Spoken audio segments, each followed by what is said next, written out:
Hello good morning students. Rajiv Gurukul में आप लोग का फिर से स्वागत है स्टूडेंट्स। आज हम पढ़ाएंगे टू पोर्ट नेटवर्क में आपका एच पैरामीटर।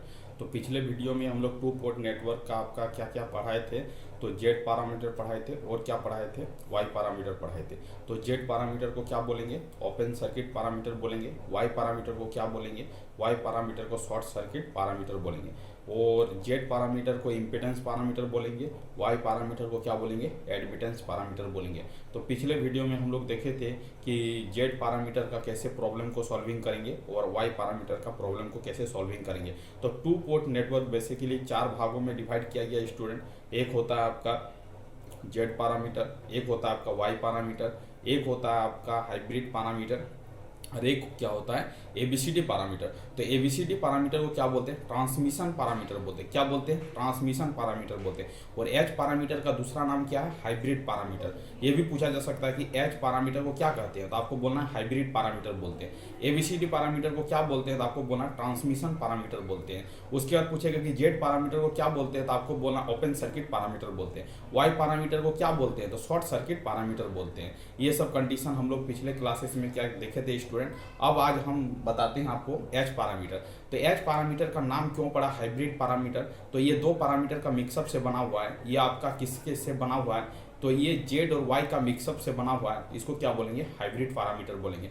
तो हाइब्रिड पैरामीटर का हम कैसे सॉल्विंग करेंगे स्टूडेंट, तो आप ध्यान दीजिए कि एच पैरामीटर का जो स्टैंडर्ड इक्वेशन होता है वो आपका इनपुट साइड में जो होता है V1 I2 होता है, H11 H12 H21 H22, ये क्या होता है I1 और ये क्या होता है V2। अब रही मुद्दा स्टूडेंट कि आप हमसे क्वेश्चन पूछोगे कि सर इस इक्वेशन को कैसे याद रखेंगे, तो हम कुछ रिवीजन करवा रहे हैं पिछले वीडियो में जो बताए थे।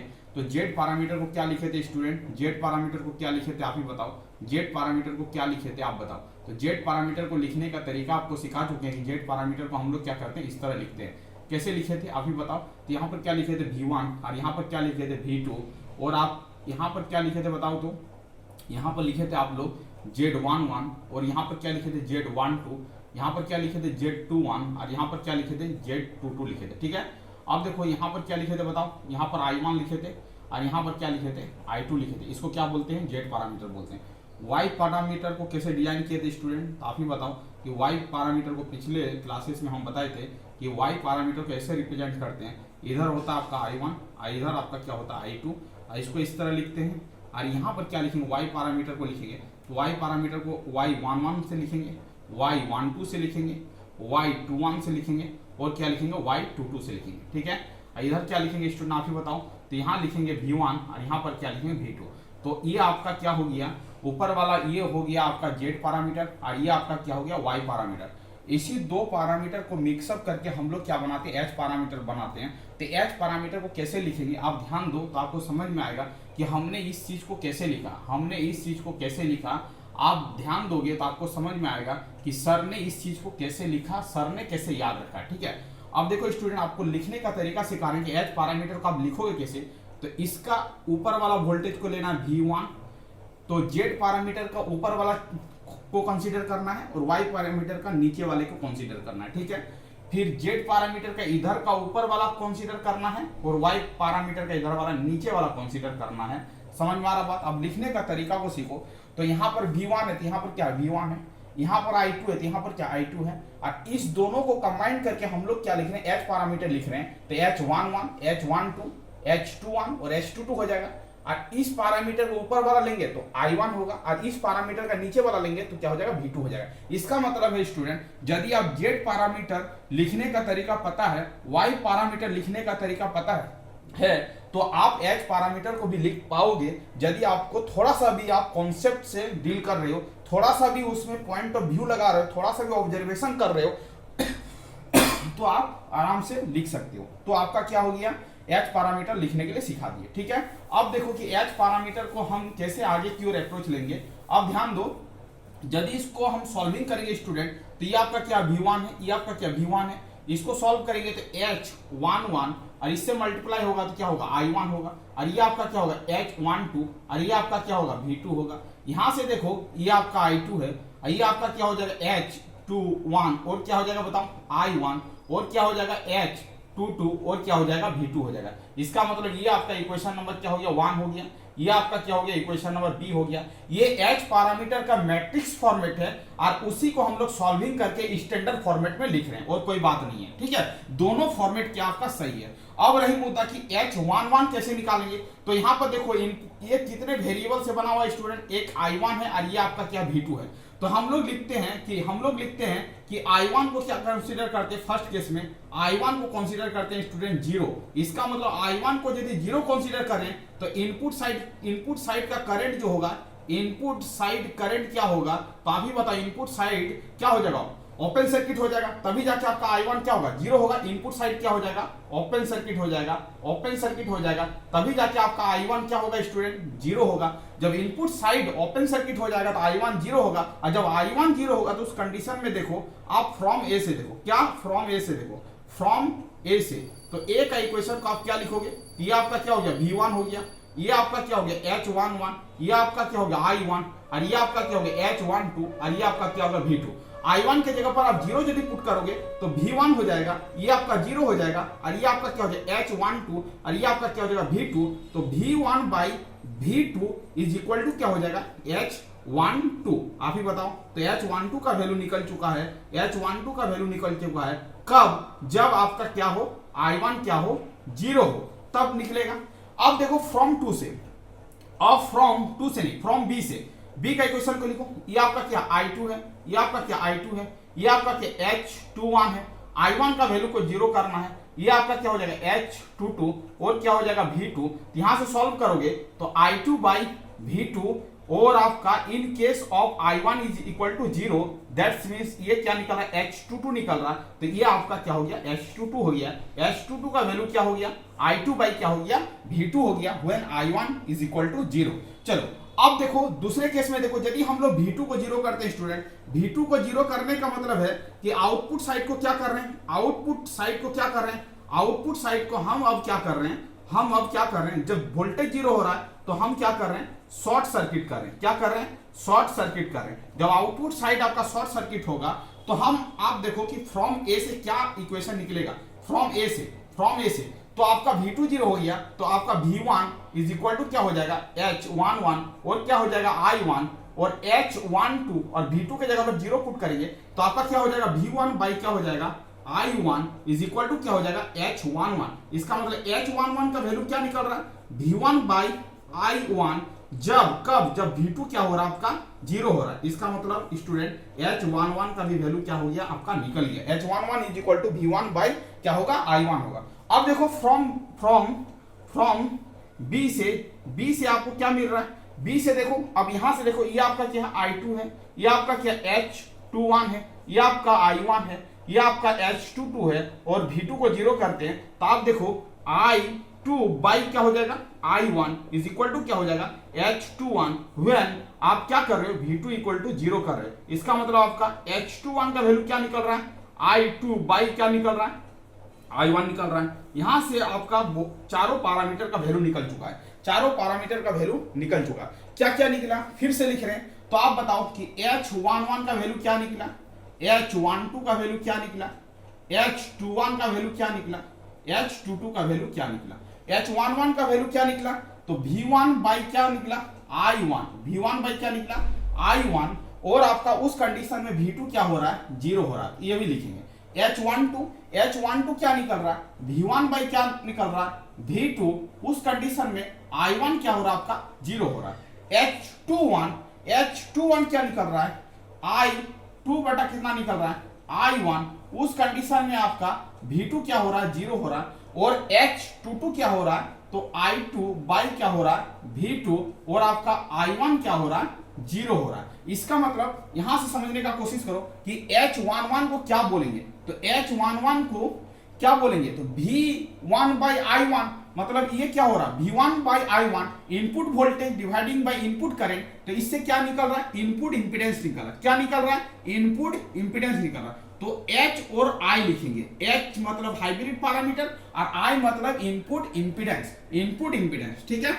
तो H पैरामीटर H11 से क्या निकल रहा है, इनपुट इंपीडेंस निकल रहा है, इनपुट इंपीडेंस निकल रहा है। तो यहां पर लिखते हैं इनपुट क्या निकल रहा है, इनपीडेंस निकल रहा है, इनपुट इंपीडेंस निकल रहा है, ठीक है। चलो H12 से क्या निकल रहा है, तो आप बोलोगे कि V1 बाई V2 निकल रहा है, तो मतलब input voltage dividing by output voltage हो रहा है, तो ये क्या हो रहा है, ये आपका रिवर्स वोल्टेज गेन निकल रहा है। वोल्टेज गेन मतलब क्या, V2 बाई V1 होता है, बट यहां पर क्या निकल रहा है, V1 बाई V2, तो इसको क्या बोलेंगे, रिवर्स वोल्टेज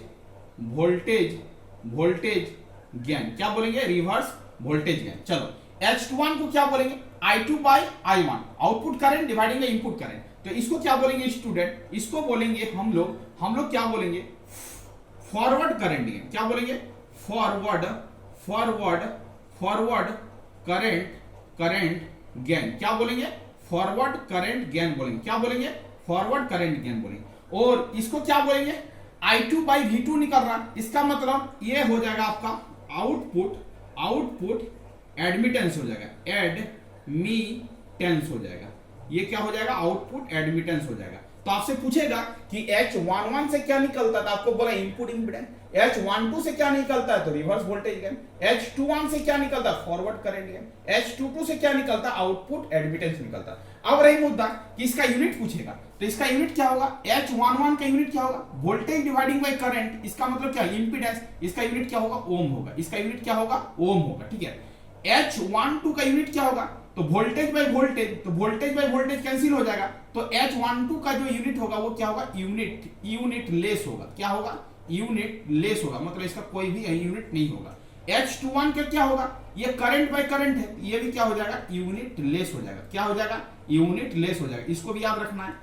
H22 क्या हो जाएगा, करंट बाय वोल्टेज, तो इसको क्या बोलेंगे, एडमिटेंस, और एडमिटेंस का यूनिट क्या होता है, मो, तो मो का क्या होगा, इस तरह होगा, या तो बोलेंगे MHO, तो इसका यूनिट भी पूछा जा सकता है। आपका एसएससी एग्जाम में पूछा है कि H11 का यूनिट क्या होता है, तो आपको बोलना ओम, H12 का यूनिट क्या होता है, यूनिट लेस, H21 का यूनिट क्या होता है, यूनिट लेस, H22 का यूनिट क्या होता है, तो मो बोलना है। इतना चीज को याद रखना। अब रही मुद्दा कि अब आपसे क्या क्वेश्चन पूछेगा, उसको आप ध्यान दो कि अब आपसे क्या क्वेश्चन पूछेगा, ठीक है। अब आपसे पूछेगा कि H पैरामीटर को सिमेट्रिक होने के लिए क्या कंडीशन है, सिमेट्रिक होने के लिए क्या कंडीशन है, सिमेट्रिक के लिए क्या कंडीशन है, तो सिमेट्रिक के लिए कंडीशन है, क्या कंडीशन है कि आपका H11 H22 माइनस H12 और H21 इज इक्वल टू क्या होना चाहिए, 1 होना चाहिए, या तो इसको शॉर्ट में लिखते हैं del H equal to 1, del H equal to 1। तो H पैरामीटर को सिमेट्रिकल होने के लिए ये लिखना है, और रिसिप्रोकल होने के लिए क्या होना पड़ेगा, रिसिप्रोकल होने के लिए आपका एक कंडीशन होना पड़ेगा, वो क्या है, H12 is equal to minus H21 होना पड़ेगा, तभी जाके H पैरामीटर का नेटवर्क जो होगा वो क्या होगा, रिसिप्रोकल होगा। इसका मतलब इतना सारा कॉन्सेप्ट को आना चाहिए, तभी आप H पैरामीटर का प्रॉब्लम को क्या कर सकते हो, सॉल्विंग कर सकते हो। तो आपका इंपॉर्टेंट पॉइंट ऑफ व्यू क्या है कि ये सब चीज को याद रखना है। एसएससी ये पूछा है, इसका यूनिट क्या है ये पूछा है, H पैरामीटर को सिमेट्रिक होने के लिए क्या कंडीशन है, इस कंडीशन को याद रखना है। H पैरामीटर का रेसिप्रोकल होने के लिए क्या कंडीशन है, ये कंडीशन है। मतलब इतना सारा चीज को क्या करना आपको याद रखना है, तब जाके आपका H पैरामीटर का क्या होगा, प्रॉब्लम सॉल्विंग होगा। तो स्टूडेंट ये आपका क्या है, H पैरामीटर है। H पैरामीटर को क्या बोलते हैं, हाइब्रिड पैरामीटर बोलते हैं। एक और पैरामीटर है उसको क्या बोलेंगे, ABCD पैरामीटर, या तो क्या बोलेंगे, ट्रांसमिशन पैरामीटर। अब देखते हैं उसको ABCD पैरामीटर और ट्रांसमिशन पैरामीटर को कैसे सॉल्विंग करेंगे। तो ये आपका पूरा डिटेल है H पैरामीटर का, ये आपका बेसिक कॉन्सेप्ट है। ये कॉन्सेप्ट आएगा तो प्रॉब्लम में इंप्लीमेंट करके हम लोग क्या करेंगे स्टूडेंट, प्रॉब्लम को क्या करेंगे, सॉल्विंग करेंगे। अब आगे की ओर आते हैं, अब देखते हैं ABCD पैरामीटर। ABCD पैरामीटर का बेसिक कॉन्सेप्ट क्या है, ABCD पैरामीटर को कैसे सॉल्विंग करेंगे। अब ध्यान दो कि ABCD पैरामीटर का बेसिक फंडा क्या है।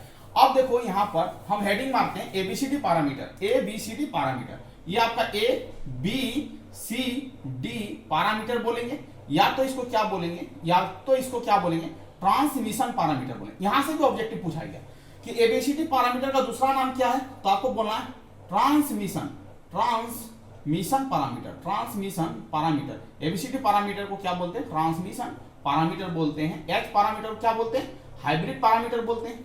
Z पैरामीटर को क्या बोलते हैं, ओपन सर्किट पैरामीटर बोलते हैं। Y पैरामीटर को क्या बोलते हैं, शॉर्ट सर्किट या एडमिटेंस पैरामीटर बोलते हैं। सब चीज को ध्यान देना है। अब ABCD पैरामीटर को कैसे लिखेंगे, बहुत इजी है। यहाँ पर लिखना है V1, यहाँ पर क्या लिखना है आपको, I1, ऐसे आपको मैट्रिक्स फॉर्मेट में सजा लेना है, ठीक है। ABCD पैरामीटर बोल रहा है तो इसका जो पैरामीटर होगा, एक A होगा, एक आपका बी होगा, एक आपका सी होगा और एक आपका क्या होगा डी होगा। ठीक है, अब देखो यहाँ पर क्या लिखेंगे, यहाँ पर लिखेंगे V2 और यहाँ पर क्या लिखेंगे -I2। ये चीज को आपको लिखने आना चाहिए, याद रखना है। ठीक है, अब देखो स्टूडेंट, अब इस प्रॉब्लम को कैसे सॉल्विंग करेंगे, तो यदि आपका ये V1 है तो आप इसको कैसे लिखोगे बताओ, तो A V2 और क्या हो जाएगा B और क्या हो जाएगा I2 हो जाएगा। अब बताओ I1 इज इक्वल टू क्या हो जाएगा C V2 और क्या हो जाएगा बताओ D I2 हो जाएगा। इसको हम लोग इक्वेशन A कंसीडर कर लेंगे। ठीक है, और इसको क्या कर लेंगे, इक्वेशन B कंसीडर कर लेंगे। आप ही बताओ कि यदि हमको A पैरामीटर निकालना है तो A पैरामीटर कैसे निकालेंगे, तो यहाँ पर भी आपका क्या है, ये आपका V2 है I2 है। तो पहले केस में हम क्या करते हैं, I2 को क्या करते हैं, I2 को 0 करते हैं। यदि I2 0 हो जाएगा, I2 0 हो जाएगा, इसका मतलब है कि आउटपुट साइड क्या हो रहा, ओपन सर्किट हो रहा, तभी जाके I2 क्या हो रहा, 0 हो रहा। अब देखो I2 जब 0 होगा तो आप फ्रॉम 1 से बोलो, क्या लिखोगे, फ्रॉम 1 से क्या लिखोगे आप, V1 is equal to A और क्या होगा V2 होगा, क्योंकि आपका I2 0 हो चुका है, 0 से मल्टीप्लाई करोगे तो 0 हो जाएगा। इसका मतलब V1 by V2 is equal to क्या हो जाएगा स्टूडेंट, A हो जाएगा। क्या हो जाएगा, A हो जाएगा। कब होगा ये, जब I2 क्या होगा 0 होगा। ठीक है, अब देखो यहाँ पर, जब यहाँ पर I2 0 करेंगे और क्या लेंगे आप फ्रॉम A से आए हो, यहाँ पर आप लिखेंगे फ्रॉम B, फ्रॉम B से क्या होगा, अब B को देखो तो B क्या है आपका I1 है और ये क्या होगा C V2 होगा और I2 आपका 0 है। तो इसका मतलब है I1 बाई क्या हो जाएगा V2 इज इक्वल टू क्या हो जाएगा C। इसका मतलब C का भी वैल्यू निकल चुका है। चलो ठीक है, अब देखो, अब रही मुद्दा कि यदि V2 को 0 करते हैं, V2 को 0 करते हैं तो फ्रॉम क्या करो, फ्रॉम A से आओ, फ्रॉम A से आओ, फ्रॉम A से देखो ये आपका V1 हो जाएगा। अब ये V2 0 है तो यहाँ पर क्या बचेगा -B और क्या बचेगा बताओ I2 बचेगा। तो यहाँ पर V1 बाई I2 और माइनस साइन के साथ B का वैल्यू निकल जाएगा। इसका B इक्वल टू क्या होगा, -V1 बाई I2 होगा। अब देखो V2 यदि 0 करेंगे और फ्रॉम B से देखेंगे, फ्रॉम किससे देख रहे हैं, B से देख रहे हैं। अब B से देखेंगे तो क्या हो जाएगा I1 इज इक्वल टू क्या हो जाएगा -D I2 हो जाएगा, क्योंकि आपका V2 0 हो चुका है। तो I1 बाई क्या लिखो, I2 लिखो और यहाँ पर निगेटिव साइन दो और ये आपका क्या होगा D होगा। इसका मतलब स्टूडेंट A का वैल्यू निकल चुका है, B का वैल्यू निकल चुका है, C का वैल्यू निकल चुका है, D का वैल्यू निकल चुका है। इसका मतलब A का वैल्यू पूछे तो V1 बाई क्या होगा V2 होगा, उस केस में आपका I2 क्या होगा, इस केस में आपका I2 क्या होगा 0 होगा। B का वैल्यू क्या होगा, तो आपका -V1 बाई क्या होगा -I2 होगा, -I2 होगा, उस कंडीशन में V2 आपका क्या होगा 0 होगा। D का वैल्यू क्या होगा -I1 बाई I2 होगा और उस कंडीशन में आपका V2 क्या होगा स्टूडेंट 0 होगा। इसका मतलब ये आपका जो वैल्यू है, ये आपका क्या है D का वैल्यू है, ये आपका B का वैल्यू, ये C का वैल्यू है, ये आपका A का वैल्यू है। इस कंडीशन में I2 क्या हो रहा है 0 हो रहा है। तो इतना सारा चीज को क्या करना है, आपको आना चाहिए। ठीक है, अब इसका कंडीशन है, इसका कुछ कंडीशन है कि ABCD पैरामीटर को सिमेट्रिकल होने के लिए क्या कंडीशन है, तो आप लिखो सिमेट्रिकल का कंडीशन ABCD पैरामीटर का, सिमेट्रिकल का कंडीशन है ABCD पैरामीटर का क्या होना चाहिए, A इक्वल टू क्या होना चाहिए D होना चाहिए। और रेसिप्रोकल का कंडीशन है, रेसिप्रोकल का जो कंडीशन है वो आपका क्या है, तो आपको वो भी याद रखना है AD minus BC is equal to क्या होना चाहिए 1 होना चाहिए। यदि आप इतना सारा चीज को यदि आप दिमाग में बैठा लोगे तो आपका ABCD पैरामीटर क्या हो जाएगा स्टूडेंट बन जाएगा। इसका मतलब ये आपका क्या हो गया, ये सिमेट्रिकल का कंडीशन है और ये आपका क्या है रेसिप्रोकल का कंडीशन है। तो आप इतना चीजों को क्या करना है, आपको याद रखना है कि ABCD पैरामीटर किसको बोलते हैं, ABCD पैरामीटर का नाम क्या, ट्रांसमिशन पैरामीटर, H पैरामीटर क्या किसको बोलेंगे। तो इतना सारा चीज को क्या करना है, आपको याद रखना है। तो आज हम अपने वीडियो में फिनिश किए कि H पैरामीटर का आपका इक्वेशन क्या होगा, H पैरामीटर का इक्वेशन को कैसे फाइंड आउट करेंगे, H पैरामीटर का सिमेट्रिकल का कंडीशन क्या है, रेसिप्रोकल का कंडीशन क्या है, ABCD पैरामीटर का कंडीशन क्या है, उसका एक्सप्रेशन मैट्रिक्स फॉर्मेट में कैसे लिखते हैं, A का वैल्यू को कैसे फाइंड आउट करेंगे, B का वैल्यू को कैसे फाइंड आउट करेंगे, C का वैल्यू को कैसे फाइंड आउट करेंगे, D का वैल्यू को कैसे फाइंड आउट करेंगे, ABCD पैरामीटर का सिमेट्रिकल कंडीशन क्या है, ABCD पैरामीटर का रेसिप्रोकल कंडीशन क्या है। तो इतना सारा चीज को आपको क्या करना, पढ़ लेना है। इसके बाद नेक्स्ट वीडियो में H पैरामीटर और ABCD पैरामीटर का स्टूडेंट क्या लाएंगे, प्रॉब्लम लाएंगे। ठीक है, यहीं पर वीडियो को एंड करते हैं। यदि कोई चैनल में नए आए तो चैनल को क्या करना है, सब्सक्राइब करना है। Thank you student, Vande Mataram.